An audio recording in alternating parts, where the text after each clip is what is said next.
Dear friends, इस video lecture में आप क्वेश्चन नंबर 2 प्रश्नावली 6.3 के क्वेश्चन नंबर 2 को देखेंगे कि किस प्रकार से हम क्वेश्चन नंबर 2 को सरल कर सकते हैं, किस प्रकार से हम इनको आसानी से सरल कर सकते हैं।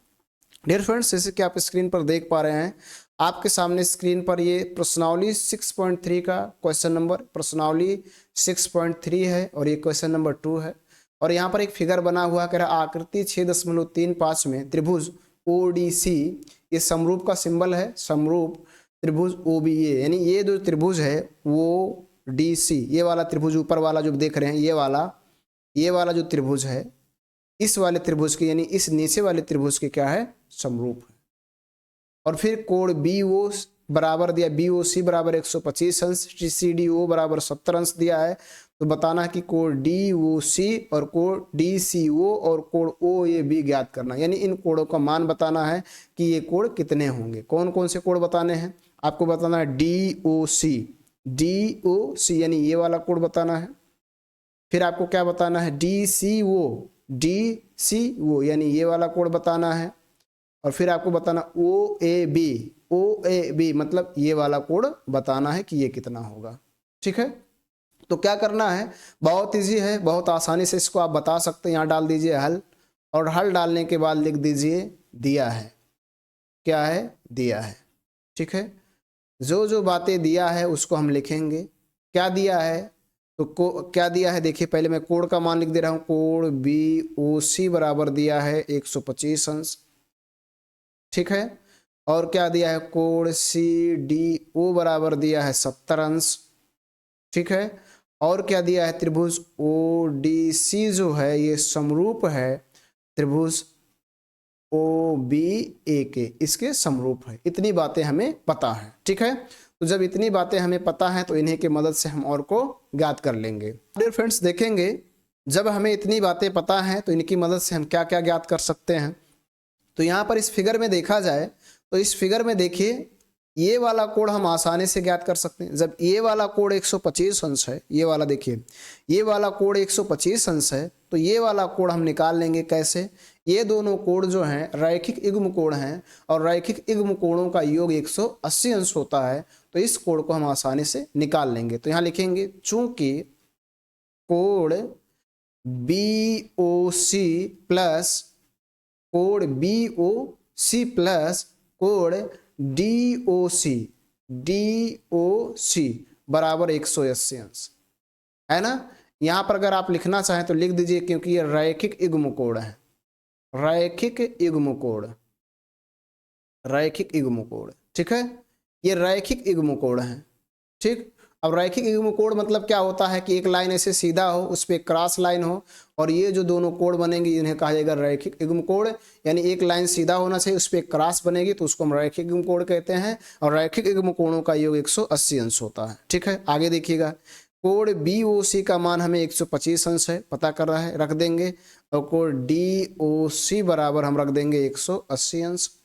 यहाँ पर देखिए पक्षांतर कर लेंगे तो कोण डी ओ सी बराबर हो जाएगा 180 अंश और माइनस 125 अंश।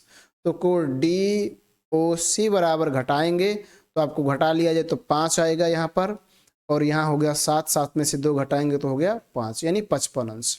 इसका मान हमें मिल गया 55 अंश। ठीक है, यानी ये मान हमें निकाल चुके हैं, इसका मान हमने ज्ञात किया, और इसका मान आया, ये वाला जो आया, ये वाला मान आया 55 अंश, ये वाला 55 अंश आ गया। ठीक है, जब ये वाला 55 अंश आ गया तो ये भी हम ए ओ बी भी निकाल सकते हैं, लेकिन हमें ए ओ बी को नहीं निकालना है, ये ओ बी को नहीं निकालना है, हमको निकालना है डी सी ओ को, यानी ये वाला निकालना है। तो यहाँ पर देखा जाए तो फिर से लिखेंगे, यहाँ लिखेंगे, चूंकि त्रिभुज D O C plus D O C plus, ध्यान से देखिएगा, कोण क्या दिया है? कोण सी डी ओ प्लस कोण हमको बताना है डी सी ओ, कोण डी सी ओ बराबर होगा 180 अंश। कैसे होगा? तो यहाँ लिख दीजिए, त्रिभुज के तीनों अंतःकोणों का योग 180 अंश होता है। तो फिर से यहाँ रखा जाए तो अभी आपने डी सी ओ का मान निकाला है, डी ओ सी का मान है 55 अंश, और प्लस सी डी ओ का मान है, सी डी ओ का मान देखिए यहाँ पर आपने लिखा है ये वाला 70 अंश, तो 70 अंश रख देंगे और प्लस आपका कोण डी सी ओ बच जाएगा बराबर 180 अंश। ठीक है, इसको यहाँ पर देखते हैं, इन दोनों को जोड़ लेंगे, 70 और 55 हो जाएगा आपका 125 अंश और प्लस आपका बच गया कोण डी सी ओ बराबर 180 अंश। ठीक है, इधर करेंगे कोण डी सी ओ बराबर हो जाएगा 180 अंश माइनस 125 अंश, घटा देंगे कोण डी सी ओ बराबर आ जाएगा 55 अंश, यानी ये वाला भी 55 अंश आ गया। ठीक है, इस फिगर में देखेंगे ये वाला भी आपका 55 अंश आया, ये वाला। ठीक है, जब ये वाला 55 अंश आया है, ध्यान समझेंगे, जब इसका मान 55 अंश आया है, ये देखिएगा ये वाला जो मान आया है 55 अंश, तो ये भी 55 अंश होगा। क्यों? क्योंकि ये एकांतर कोण है, इन दोनों को देखा जाए तो समांतर रेखाएं हैं और समांतर रेखाओं को जब कोई तिर्यक रेखा काटती है तो इस तरह से बने कोण को हम एकांतर कोण कहते हैं और एकांतर कोण आपस में बराबर होते हैं। तो यहाँ लिख देंगे क्या, ये लिख देंगे कि जो कोण डी सी ओ होगा कोण ओ ए बी के बराबर होगा। तो यहाँ लिख देंगे चूंकि कोण ओ ए बी बराबर है कोण डी सी ओ के। क्यों बराबर है? क्योंकि ये एकांतर कोण है। क्यों है? एकांतर कोण। यहाँ लिख देंगे एकांतर कोण है और एकांतर कोण आपस में बराबर होते हैं, एकांतर कोण आपस में बराबर होते हैं। ठीक है, तो अब इसका मान देखिए, कोण ओ ए बी का मान, इसका मान भी क्या हो जाएगा 55 अंश, और यही हमें निकालना था। ठीक है, तो हमें जो जो चीजें निकालना था निकल चुका। देखिए पहले हमें निकालना था डी ओ सी, तो डी ओ सी यहाँ निकाल चुके हैं, ये देखिए डी ओ सी है। ठीक है, डी ओ सी निकल गया। उसके बाद हमें निकालना था डी सी ओ, तो यहाँ पर देखिए डी सी ओ निकाल चुके हैं, यहाँ पर डी सी ओ यहाँ निकल चुका है। और फिर हमें निकालना था, आपको यहाँ पर देखिएगा, हमें फिर निकालना था हमको ओ ए वी,